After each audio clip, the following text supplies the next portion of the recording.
ঈশ্বরের কৃপা আর আপনার সাহসী এই দুর্ঘটনা ঘটতে দেয়নি।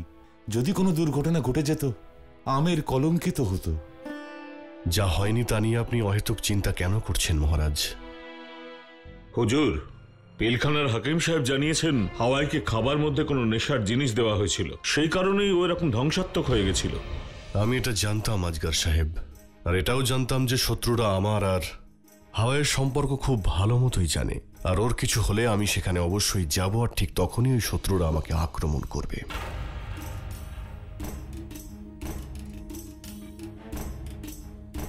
ওদের পরিকল্পনাও ভালো ছিল, কিন্তু আমার বীরত্বের কাছে ওদের হার মানতেই হলো। শত্রুটা কে? যে কেউ হতে পারে, কিন্তু হুজুর আমাদের এখন সাবধানে থাকতে হবে। মানে আমাকে ভয়ে ভয়ে থাকতে হবে? আজগার সাহেব, আমি শাহেনশাহ।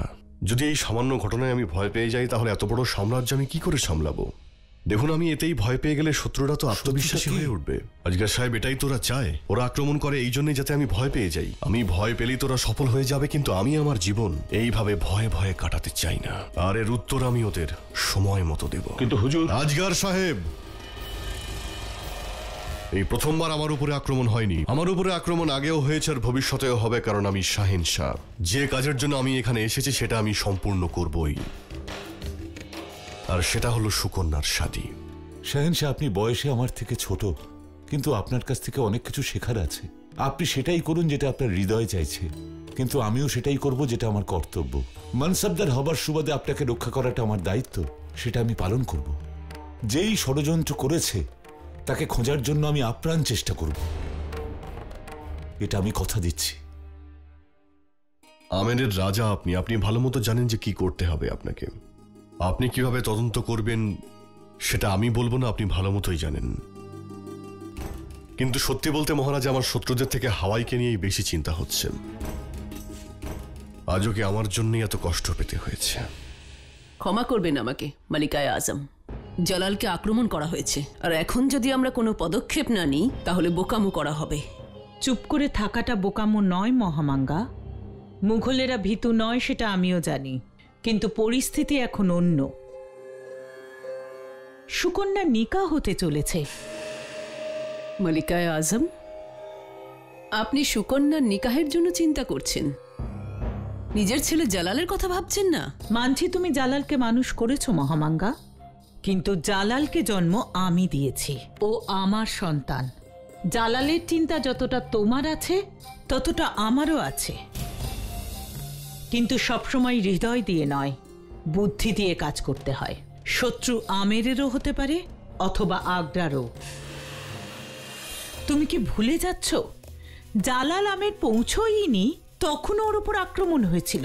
গোয়ালিয়রের হাকিমকে আটকানোর চেষ্টা করা হয়েছিল যাতে জালালের শরীর সুস্থ না হয়।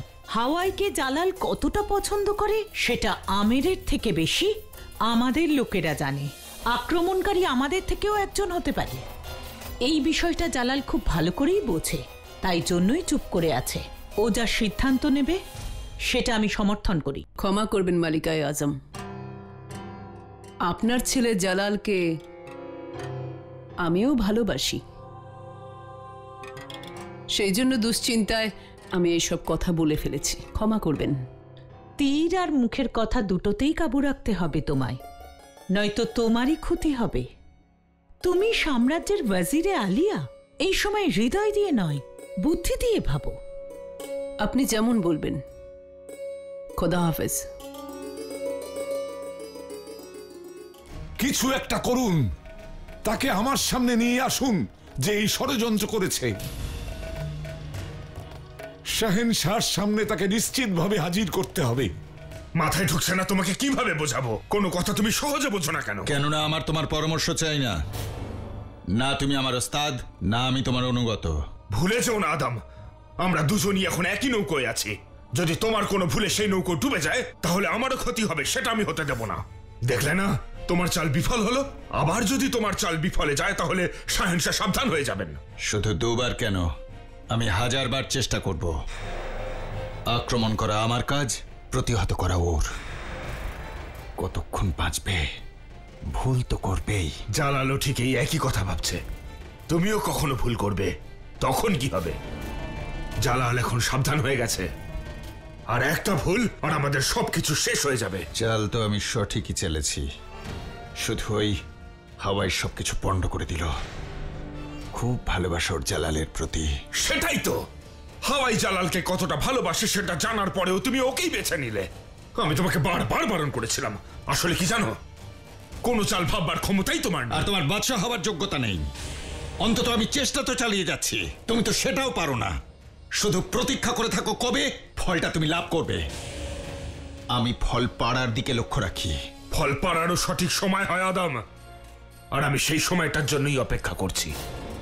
আক্রমণ করতে যতই দেরি হোক না কেন, সেটা যেন বিফলে না যায়। যে সময়ের জন্য প্রতীক্ষা করে সে সারা জীবন সময়ের প্রতীক্ষা করেই যায়। সময় কারো কথা মেনে চলে না। আর ঠিক এই কারণেই আমাদের সময়ের সাথে চলতে হবে আদম। আর এই সময় আমাদের হাতে নেই, বুঝেছ? আক্রমণ করার অনেক সুযোগ আমরা পাবো, আমাদের শুধু সঠিক সুযোগটা খুঁজে নিতে হবে। যা হয়েছে সেটা ঠিক হয়নি। উন্মাদ হয়েছে সেটা আবার শেহেনশার হাতে। কিচ্ছু বুঝতে পারছি না। কেউ নিশ্চয়ই নেশার কিছু খাইয়ে দিয়েছে। এই সব কিছু হচ্ছে তা আবার সুকন্যার বিয়ের সময়। যোধা, তুমি ওকে বোঝাও। যদি উনি এখন রেগে যান তাহলে অনেক বড় সমস্যা হবে।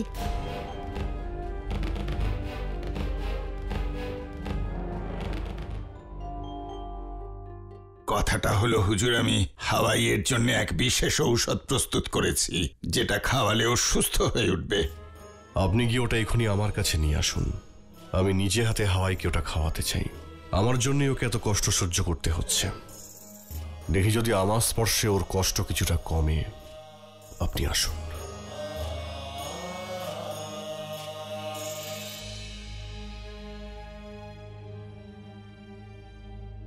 শাহেনশাহ জয় হোক, জরুরি আলোচনা ছিল। সবাই এখন এসো। বলুন আজকার সাহেব। আমি আমার তরফ থেকে পুরো চেষ্টা করেছিলাম। আমারই দুর্ভাগ্য, ওই আক্রমণকারীর সূত্র পেতে আমি অক্ষম হয়েছি। প্রমাণ পাওয়া যাবে কি করে আজকার সাহেব? এখানে আমার কোনো নির্দিষ্ট শত্রু নেই। এখানে অনেক রাজবংশীয় আছে, আর তার মধ্যে আমার 5000 সৈন্য রয়েছে। তাই যে কেউ আমার বিরুদ্ধে ষড়যন্ত্র করতে পারে। যে কোনো রাজবংশীয় বা কোনো মুঘল শত্রু হতে পারে। আপনিও শত্রু হতে পারেন আজকার সাহেব, ভয় পাবেন না। আমি আপনাকে সন্দেহ করছি না, কিন্তু বিশ্বাসও করতে পারছি না। আমি নিজের ছায়াকেও বিশ্বাস করি না আজকার সাহেব। যোধা বেগম, আপনি এখানে?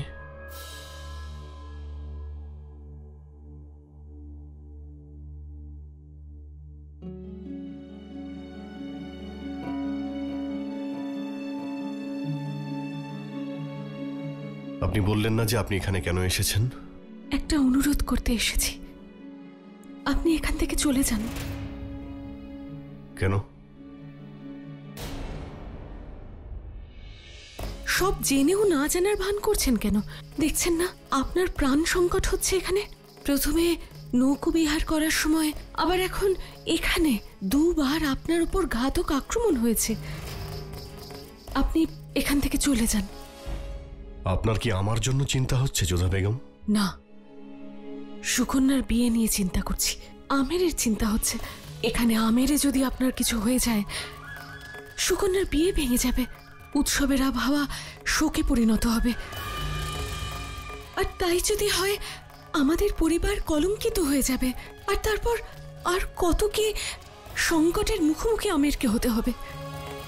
সেই জন্য আমি আপনার কাছে হাত জোর করে অনুরোধ করছি, আপনি এখান থেকে। অনেক ধন্যবাদ যোধা বেগম, কিন্তু এক মুহূর্তের জন্য আমার মনে হয়েছিল যে আপনি আমার জন্য চিন্তিত। ধন্যবাদ আপনাকে যে আপনি আমার মিথ্যে আশাকে ধ্বংস করে দিয়েছেন। আপনি জানেন যে আমার শত্রু অগুন্তি। তাদের মধ্যে কয়েকজন যারা আমার সামনে এসে তা প্রকাশও করেন আর তার স্বীকারও করে নেন। তবে আমার ভালো লাগে যে আপনি সেই শত্রুদের মধ্যে একজন, যিনি আমার সামনে এসে তা প্রকাশ করেন।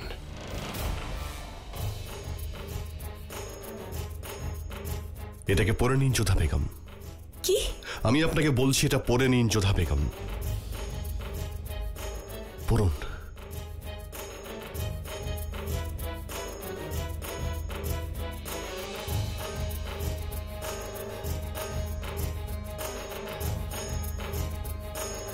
আমার তরোয়ালটা ধরুন।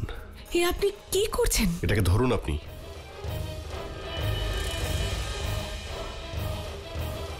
এবার আমি আপনাকে শাহেনশাহ সাজালাম, যাতে আপনি বুঝতে পারেন যে শাহেনশাহ হওয়ার পরে আপনার কেমন লাগে। এবার আপনি একজন শাহেনশাহ, আপনার মাথায় এখন মুঘল সাম্রাজ্যের দায়িত্ব আর তাজ রয়েছে, আর আপনার হাতে এখন শাহেনশাহ তরোয়াল রয়েছে। আর এখন আমি আপনাকে প্রশ্ন করছি যে এবার আপনি আমার সমস্যা বোঝার চেষ্টা করুন। যোধা বেগম, আমি যদি আমের ছেড়ে চলে যাই তাহলে শত্রুরা এটা ভাববে যে আমি ভয় পেয়ে গিয়েছি, যে এইভাবে ভয় পেয়ে পালিয়ে যায় সে সাম্রাজ্য কি করে রক্ষা করবে। আর অন্যদিকে আমি যদি এটা জেনে এখানে থাকি যে যে কেউ আমার উপরে আক্রমণ করতে পারে, কোনো রাজবংশী বা কোনো মোঘল আমার উপরে আক্রমণ করতে পারে, যে কোনো কিছু যদি আমার উপরে আক্রমণ করতে পারে, সেটা তীর হোক বা আমার বিশ্বস্ত হাতি, তাহলে এই সময় আমার কি সিদ্ধান্ত নেওয়া উচিত? আপনি আমাকে এটা বলুন যোধা বেগম। আমি বলতে পারবো না। আপনার কাছে এটাই আশা ছিল যোধা বেগম, আর আপনি একদম সঠিক বলেছেন। কেউ বলতে পারে না, সিদ্ধান্ত তাকে নিতে হয় যার মাথায় তাজটা থাকে। যোধা বেগম, এই পোশাকের সব থেকে দুর্বলতা হলো যেটা পরে থাকে সেটা বুঝতেই পারে না যে কে তার শত্রু আর কে তার মিত্র। এবার আপনি বুঝতে পারলেন? বুঝতে পেরেছি। তবে আজ আপনার উপর ঘৃণা নয়, বরং আপনার উপর দয়া হচ্ছে শাহেনশাহ। এই জীবনের কি মানে? যে ক্ষমতা আপনার দম বন্ধ করে দেয় সেই ক্ষমতার কি মানে? কি মানে সেই পদের, যার জন্য আপনি আপনজনদের বিশ্বাস করতে পারেন না, না নিজের বন্ধুদের, না পরিবারকে, এমনকি নিজের ছায়াকেও না? খুব কষ্ট হয় আপনার, তাই না? এই সংসারে এমন কেউ নেই যে আপনাকে ভালোবাসে।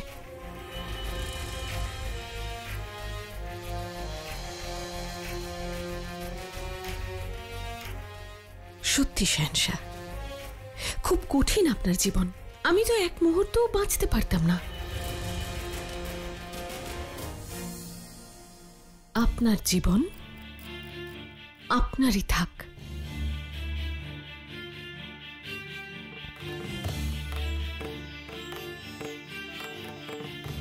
নিন।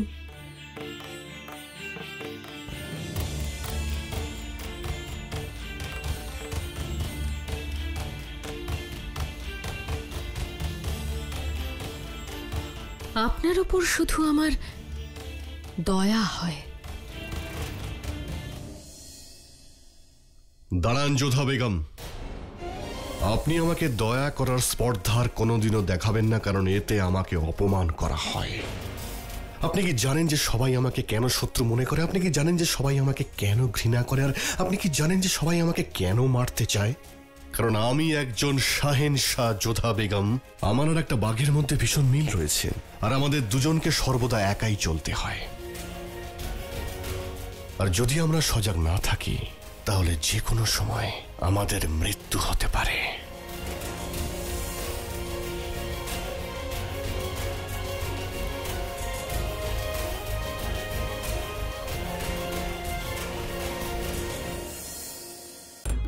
আসুন, নমস্কার। আসুন আসুন, ভেতরে আসুন। আপনি আসাতে মেহেন্দির উৎসব আরো ভালো হবে। আসুন। কি ব্যাপার সুকন্যা, মেহেন্দি এখনো পুরোপুরি শুকোয়নি, এখনই রং চলে এলো। হতেই হবে, রাজকুমারের ভালোবাসার রং তো আসতেই হবে। দেখো তো কি সুন্দর দেখাচ্ছে। ওকে তো আরো সুন্দর দেখাবে মেহেন্দির পর যখন হলুদ লাগানো হবে ওর গায়ে। তুমি থামো যোধা দিদি, সুন্দর তো তোমাকেই লাগছে। আর কেনই বা লাগবে না? জামাই বাবু দিদির সঙ্গে মন্দিরে গিয়েছিলেন, আর তার উপর অনুষ্ঠানে যাওয়ার জন্য জামাই বাবু দিদির জন্য অপেক্ষাও করছিলেন। আর জামাই বাবুর চোখ তো যোধা দিদির ওপর থেকে সরছিলই না। তুমি একদম ঠিক বলেছো, জামাইবাবু দৃষ্টি তো সরছিলই না। আর যোধা তো কম সুন্দরী না, সে তো মুখ দেখলেই বোঝা যায়। সব অস্ত্র চালাতে সিদ্ধহস্ত, এত বড় যোদ্ধা, কিন্তু বাচ্চাদের সঙ্গে বাচ্চা হয়ে যান আর বড়দের সঙ্গে বিনম্র। এখন ওনারই যদি প্রশংসা করো, সুকন্যা কিন্তু রেগে যাবে। আরে বাবা, সুকন্যার বিয়ে, এখন বরং হবু জামাইকে নিয়ে আলোচনা করো। ওর ব্যাপারে আর কি বলবো, শুনেছি খুবই রূপবান, গুণবানও, আর বড় যোদ্ধা। হবে নাই বা কেন? শাহেনশাহ নিজে ওনাকে পছন্দ করেছেন নিজের শালিকার জন্য। আমি তো বুঝতেই পারছি না যে ঘুরে ফিরে তোমরা শাহেনশাহর কথাই কেন বলছো। যোধা দিদি, আগে আমাদের হাতে মেহেন্দি পরাও না। হ্যাঁ, তোমার বিয়েতে আমরা সবার শেষে মেহেন্দি পড়েছিলাম, কিন্তু এবারে নয়।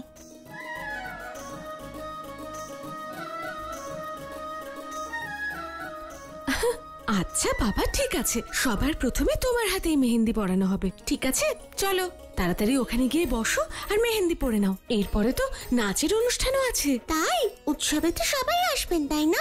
দেখেছো যোধা, ওরাও কিন্তু আমাদের জামাইয়ের কথাই বলছে। আমাদের জামাইবাবু হননি, উনি তো আসবেনই। মেহেন্দির অনুষ্ঠানে শুধু মহিলারাই থাকেন, এতে পুরুষদের যোগদানের অনুমতি থাকে না, বুঝেছো? চলো এবার তাড়াতাড়ি বসে মেহেন্দি পরে নেবে। চলো চলো চলো।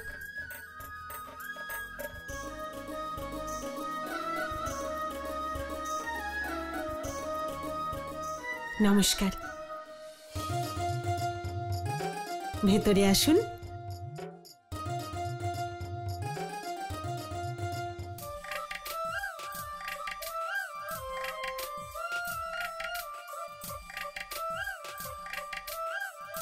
হাই আল্লাহ, কি সুন্দর মেহেন্দি পড়াচ্ছে। মেহেন্দি আমিও পড়তে পারি? হ্যাঁ হ্যাঁ, একদম একদম, বসুন। তুমি মেহেন্দি লাগাবে মা? হ্যাঁ ঠাকুমা। এসো আমার সাথে। আমি তো এটা বুঝতে পারছি না, আমরা এই মেহেন্দির অনুষ্ঠানে এলাম কেন? এ তো মালিকার হুকুম, আমাদের পালন করতেই হতো। আপনি আপনার মালিকায় আজমকে কিছু বোঝান না কেন জিজি? উনি তো আপনার সব কথা শোনেন, ওনাকে বোঝানো উচিত ছিল। এটা তো নিকাহার সাথে যুক্ত একটা রীতি মহামাঙ্গা, আর তুমি আমায় কথা শোনাচ্ছ? আর তোমার বউ জাবেদা তোমার সব কথা শোনে? জাভেদা কোথায় গেল? ওই দেখো ওখানে। ইয়া আল্লাহ, শুধু উৎসবেই নয়, ও কিন্তু মন দিয়ে মেহেন্দিতেও অংশগ্রহণ করছে। নির্বোধ কোথাকার।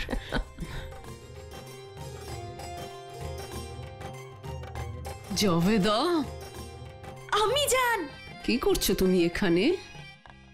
দেখুন না ঠাকুমাসা কত সুন্দর মেহেন্দি পরিয়ে দিয়েছেন আমার হাতে। আপনার বৌমা খুব ভালো মহামাঙ্গা, সবার সাথে এত সুন্দর মিশেছে যেন দুধের মধ্যে বাতাসা। মাসা, আপনি কিন্তু বললেন না কত সুন্দর হয়েছে। তোমার মেহেন্দি একেবারে তোমারই মতন হয়েছে, সুন্দর। দেখলেন তো, আমি যেন মেহেন্দিটা সুন্দর বললেন। চলো মা, এবার আমরা গিয়ে দেখি সুকন্যার মেহেন্দি পড়া হয়েছে কিনা। চলুন। একটা কথা কান খুলে শুনে রাখো, আজ থেকে আর এখন থেকে তুমি এটা কাউকে বলবে না যে তুমি আমার ছেলের বউ হও। এই যা করে বেড়াচ্ছ তুমি, তাতে আমাদের সম্মান থাকবে না। আর হ্যাঁ, তোমার এই মেহেন্দি খুব বাজে দেখতে হয়েছে, ঠিক তোমার মতন। বাজে হয়েছে? কত সুন্দর হয়েছে। আমি জানের বোধহয় এই জন্য ভালো লাগেনি যে ভরাট করা হয়নি। ভরাট করে দাও তো ভালো করে, খুব সুন্দর করে।